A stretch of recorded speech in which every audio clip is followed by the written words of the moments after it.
Hello दोस्तों, welcome back your channel विश्व classes. तो आज की क्लास बहुत ही शानदार होने वाली है।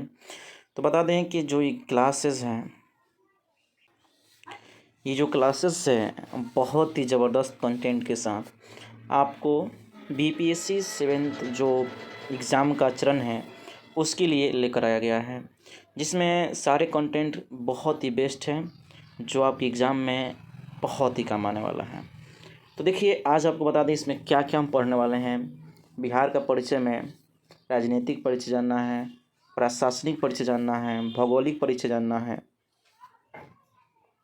जनगणना 2011 के बारे में जानना है, और जो बिहार का प्रतीक चिन्ह है उसके बारे में विशेष हम लोग को जानना है। तो ये क्लास बहुत ही शानदार होने वाली है, तो वीडियो को अंत तक देखें बिना स्किप किए हुए, ठीक है ना। जिसमें बीपीएससी टीचर हो गया, बीपीएससी एग्ज़ाम हो गया, बिहार एसआई हो गया, स्टेट हो गया और बीएसएससी हो गया, इन सारे परीक्षाओं के लिए ये जो क्लास है बहुत ही खास है, रामबाण होने वाला है, ठीक है। तो चलिए स्टार्ट किया जाए और जाना जाए इसके बारे में। थोड़ी सी आपको बता दें, ध्यान दीजिएगा, थोड़ा सा चर्चा कर दिया जाए। अगर आप ध्यान से देख पा रहे होंगे तो यहाँ पे आपका बिहार राज्य जो है स्थित है ना। तो आप जानते हो कि ऊपर जो आपका नॉर्थ है ना,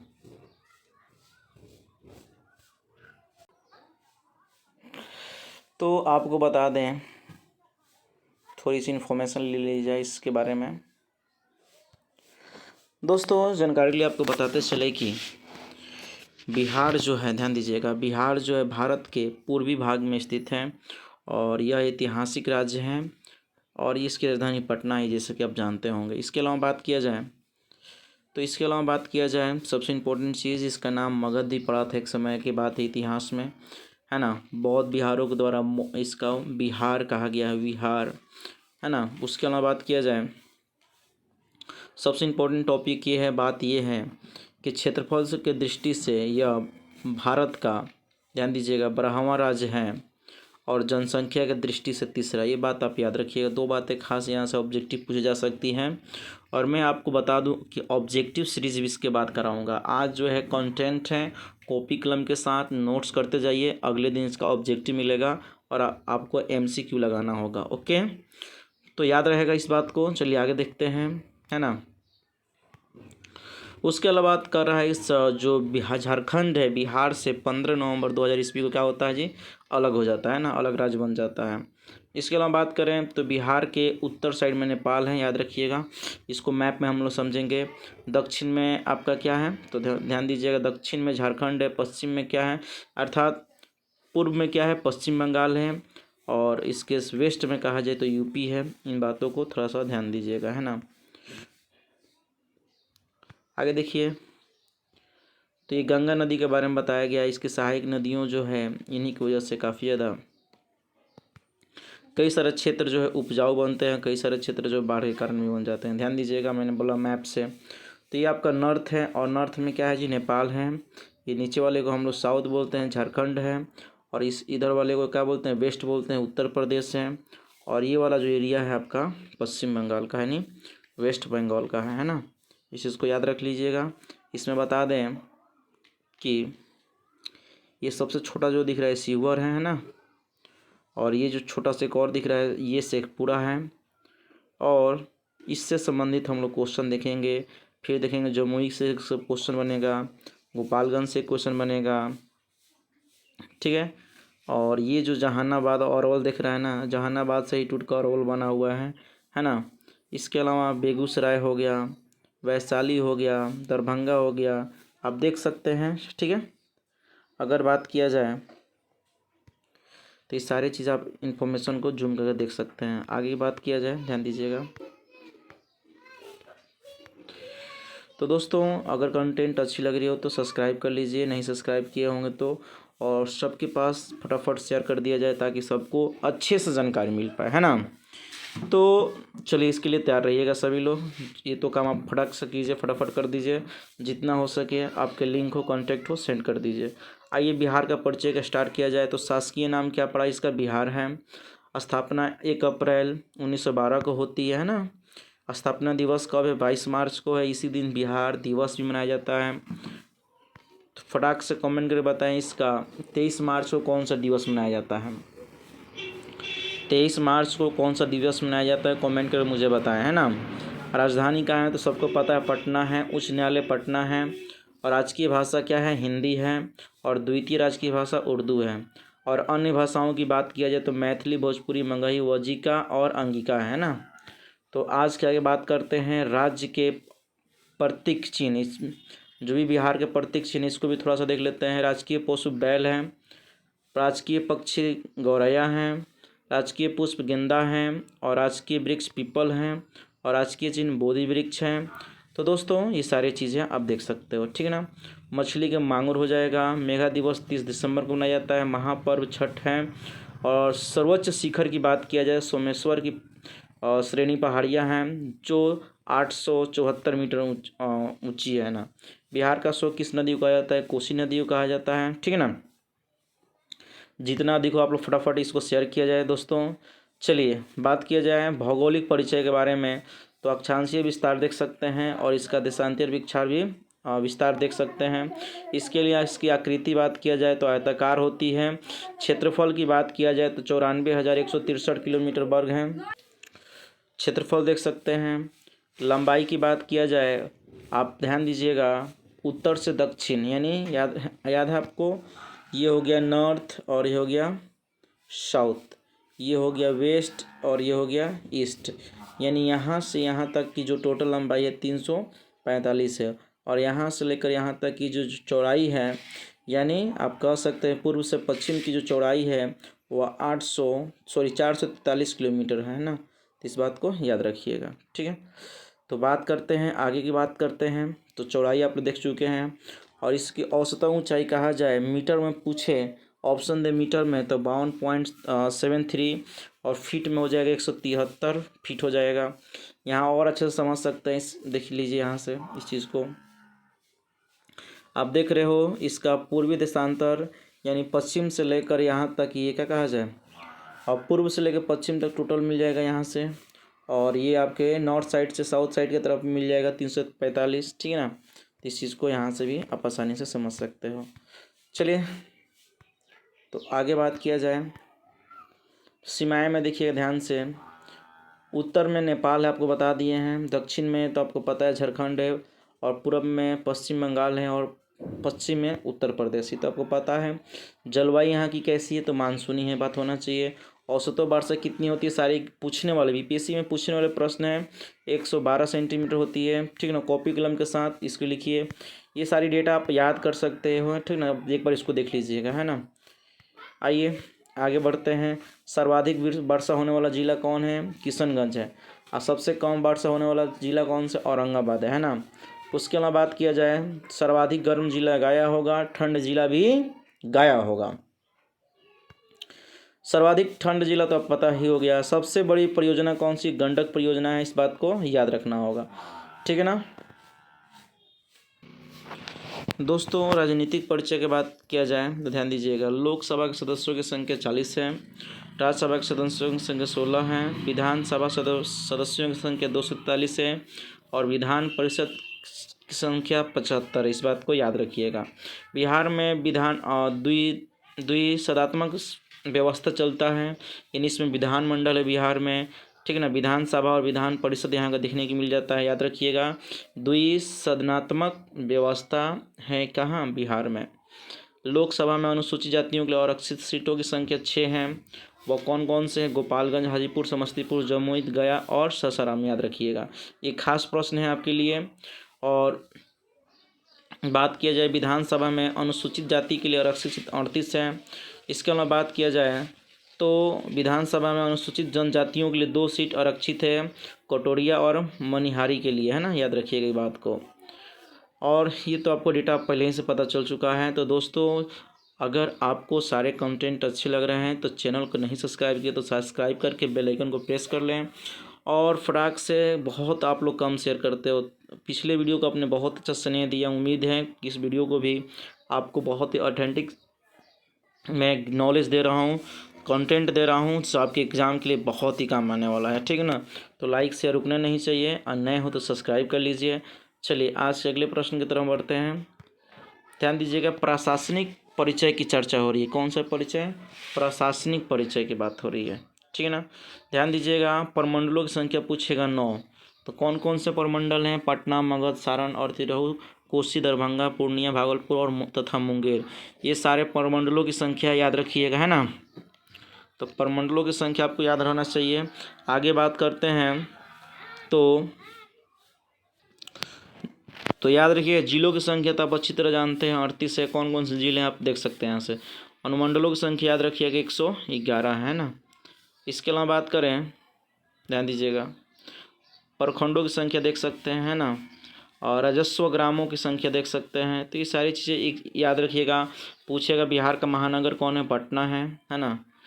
उसके अलावा ये सारी डेटा आप लोग समझने के लिए देख सकते हैं ना। जो डेटा इंपॉर्टेंट है मैं ज़रूर उसको बोलूँगा, जो एग्ज़ाम में ऑलरेडी पूछा गया हो, खास हो।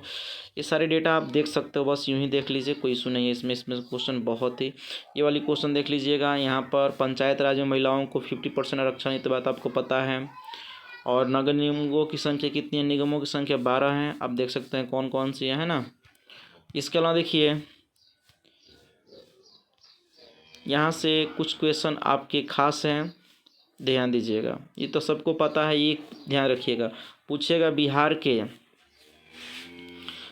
जो है, और बिहार के मतलब अंतर्राष्ट्रीय सीमा से कौन सा देश लगता है? तो याद रखिए, नेपाल जो है एक अंतर्राष्ट्रीय सीमा बनाता है, इस बात को याद रखिएगा।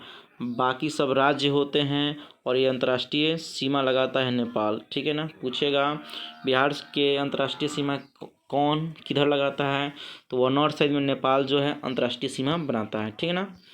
आज के अगले प्रश्न की बात करते हैं, तो ध्यान दीजिएगा, यहाँ पर 7 ऐसे ज़िले हैं जो नेपाल से स्पर्श करते हैं। कौन कौन से हैं? पश्चिमी चंपारण, पूर्वी चंपारण, सीतामढ़ी, मधुबनी, सुपौल, अररिया, किशनगंज। ये सारे के सारे जिला जो हैं आपके नेपाल से लगते हैं, स्पर्श। तो पूछ देगा ऑप्शन के साथ के निम्नलिखित में कौन सा जिला जो है नेपाल के साथ स्पर्श करते हैं? तो याद रखिएगा इस बात को। इसके अलावा बात करें पश्चिम बंगाल से, 3 ऐसे ज़िले हैं जो पश्चिम बंगाल से क्या करते हैं? स्पर्श करते हैं, टच करते हैं। किशनगंज, पूर्णिया और कटिहार, ठीक है ना। अगर बात किया जाए, ध्यान दीजिएगा, झारखंड की तरफ से कौन कौन से हैं? दक्षिण की सीमा पर झारखंड जो है स्थित है, सबको पता है। और इसे स्पर्श करने वाले 7 जिले हैं। कौन कौन? भागलपुर, बांका, जमुई, नवादा, गया, औरंगाबाद और रोहतास। ये सारी चीज़ें याद कर लीजिएगा, बहुत ही खास हैं। अगर बात करते हैं उत्तर की तरफ से, ठीक ना, जो पश्चिमी सीमा है, उत्तर प्रदेश में स्थित है और इसे स्पर्श करने वाले टोटल 8 जिले हैं। कौन कौन से? रोहतास, कैमूर, बक्सर, भोजपुर, सारण, सिवान, गोपालगंज और पश्चिमी चंपारण। इस बात को याद कर लीजिएगा। अगर बात करिए जाए तो सबसे इम्पोर्टेंट चीज़ ये भी है कि क्षेत्रफल से सुनिएगा ध्यान से, ये क्षेत्रफल की दृष्टि से सबसे बड़ा जिला कौन हो जाएगा? पश्चिमी चंपारण हो जाएगा, क्षेत्रफल की दृष्टि से, ध्यान रखिएगा। और सबसे छोटा जिला कौन सा हो जाए? शेखपुरा, भी मैंने दिखाया था। अब कह रहा है जनगणना वाली क्वेश्चन है। कुल 11 के अनुसार, जनगणना 11 के अनुसार कुल जनसंख्या कितनी थी? आप इस डेटा को याद कर सकते हैं ना। जनसंख्या देख सकते हैं, पुरुषों क्या थी, महिलाओं की क्या थी, ये सारी डेटा देख सकते हैं। अभी मैंने आपको समझाया था जनसंख्या की दृष्टि से भारत में बिहार का कौन सा स्थान है? तीसरा स्थान है। और क्षेत्रफल की दृष्टि से 12वां स्थान है। इस बात को भूलना नहीं है आपको, है ना। ये सारी चीज़ें इंपॉर्टेंट चीज़ आपके लिए। अगर बात करें जनसंख्या की दृष्टि से सबसे बड़ा 5 जिले, ये खास लाइन है, आप याद कर लीजिएगा। जनसंख्या की दृष्टि से सबसे बड़ा जिला कौन सा है? जनसंख्या पर है, तो याद रखिएगा वो पटना हो जाएगा। क्षेत्रफल से क्या हो जाएगा? पश्चिमी चंपारण हो जाएगा। और छोटा शेखपुरा हो जाएगा, है ना। उसके अलावा पूर्वी चंपारण हो जाएगा, मुजफ्फरपुर, मधुबनी और गया। ये सब जनसंख्या की दृष्टि से क्या है? सबसे बड़े जिले हैं। इस बात को भूलना नहीं है। आपको और जनसंख्या की दृष्टि, ध्यान दीजिएगा, जस्ट एक मिनट। और जनसंख्या की दृष्टि से आप छोटा जिला देख सकते हैं ना। और बात किया जाए जनसंख्या की दृष्टि से सबसे 5 छोटे जिले कौन कौन से हैं? तो याद रखना होगा, शेखपुरा 1 नंबर पाएगा, शिवहर, अरवल, लखीसराय और जहानाबाद, है ना। जहानाबाद से ही आपका अरवल जिला बना है। और देखिए जनसंख्या घनत्व याद रखिएगा, पूरे भारत में जनसंख्या घनत्व में सब प्रथम स्थान किसका है? तो बिहार का है। यानी पूरे बात किया जाए 1106 प्रति वर्ग किलोमीटर क्या है इसकी जनसंख्या घनत्व है। इसके अलावा बात किया जाए जनसंख्या घनत्व की दृष्टि से भारत की राज्यों में सबसे प्रथम स्थान कौन है, तो बिहार है, याद रखिएगा, ठीक है ना। और कहा जाए सबसे अधिक जनसंख्या घनत्व किस जिले का है, तो याद रखिएगा शिवहर का, है ना। शिवहर को याद कर सकते हैं 1880। उसके अलावा न्यूनतम जनसंख्या घनत्व वाला याद रखिएगा, अधिकतम कौन हो गया, अधिकतम में हो गया शिवहर, और सबसे न्यूनतम में कौन हो जाएगा, कैमूर हो जाएगा। इस बात को याद कर लीजिएगा। उसके अलावा बात करें तो सब डेटा हम लोग जान चुके हैं, है ना। तो इस डेटा को हम लोग को पहले से पता है। हाँ, ये चीज़ को याद कर सकते हैं। याद रखिएगा कुल साक्षरता दर इसका कितना है, लिटरेसी रेट कितनी है, तो 61.8%। ये खास बात है, याद रख लीजिएगा। पुरुष का कितना है, तो 71.2 है ना, 71.2। महिलाओं का कितना है, तो याद रखिएगा 71 था ना, उसमें से 10 घटा के जो कितना, आप 20 घटा के कम कर लीजिएगा, पता चलेगा 71 से 51 हो जाएगा। इस तरह से याद कर सकते हैं। सर्वाधिक साक्षर जिला कौन है, रोहतास। ये खास क्वेश्चन याद रखिएगा। साक्षर जिला का आ जाए पूरे 38 जिले, बिहार के पूरे 38 जिले में सबसे पढ़ा लिखा है कौन सा जिला है, रोहतास जिला है ना। न्यूनतम साक्षर पूर्णिया है। अगर बात करें सर्वाधिक साक्षर वाले 5 जिले कौन कौन से हैं, रोहतास का स्थान 1 नंबर है, 2 नंबर पटना है, भोजपुर, मुंगेर और औरंगाबाद।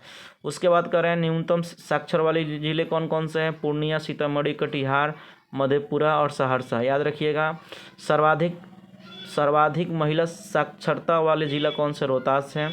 अगर बात करें न्यूनतम पूछेगा तो सहरसा को याद रखिएगा, और पुरुष में पूछे तो रोहतास को याद रखिएगा, है ना। ये सारी डेटा आप लोग को याद रखना होगा। लिंगानुपात कितना है बिहार का, तो 918, यानी प्रति 1000 पुरुष पर महिलाओं की संख्या कितनी है, 918 है। पूछ देगा, इस चीज़ को याद रखिएगा। अगर बात किया जाए सर्वाधिक लिंगानुपात किस जिला में है, तो गोपालगंज में, है ना। यानी 1000 पुरुष पर 1021 महिलाओं की संख्या, है ना। तो सर्वाधिक लिंगानुपात किस जिला में है, तो याद रखिएगा। बहुत ही खास क्वेश्चन है, आपसे पूछेगा। बीपीएससी में क्वेश्चन ऑलरेडी पूछा गया है।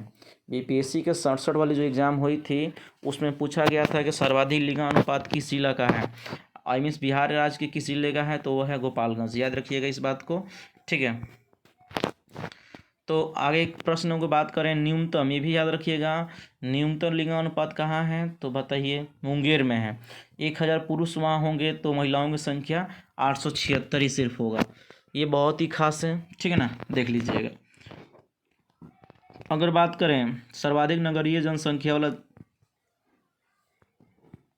शहरीकरण जिला कौन सा है, पटना है, ठीक ना।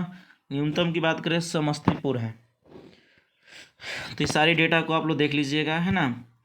देख लीजिए यहाँ पर आप पूरे जितने मैंने ज़िला बताया था, ये नेपाल से कौन कौन से सटे हुए हैं, वेस्ट चंपारण हो गया, ईस्ट चंपारण हो गया, सीतामढ़ी हो गया, मधुबनी हो गया, सुपौल हो गया, ये सारे के सारे क्या हैं, नेपाल के से अंतर्राष्ट्रीय सीमा बनाते हैं और इसे टच में हैं। तो दोस्तों कंटेंट अच्छा लगा हो तो लाइक शेयर ज़रूर करें, सब्सक्राइब करें। और बता दें आपको, इसके बाद वाला जो आएगा ना पार्ट 2 आएगा आपका MCQ, multiple choice question objective के साथ आएगा। और जितना मैंने आपको पढ़ाया है आज, इसको अच्छी तरह से आज और कल में तैयारी कर लीजिएगा। परसों जो क्लास मिलने वाली है आपको, इसका पूरा ऑब्जेक्टिव सेशन मिलेगा जो आपके बहुत ही काम आएगा, है ना। तो इस चीज़ को आप देख लीजिएगा, है ना। तो ये आपके लिए बहुत ही खास चीज़ें होगी। चलिए तो मिलते हैं नए अपडेट के लिए। हमेशा अपडेट रहने के लिए सब्सक्राइब कर लीजिए और जितना हो सके चैनल को शेयर कीजिए और लिंक को शेयर कीजिए, है ना। तब तक के लिए दोस्तों जय हिंद जय भारत, है ना। मिलते हैं एक छोटे से ब्रेक के बाद, तब तक के लिए जय बिहार।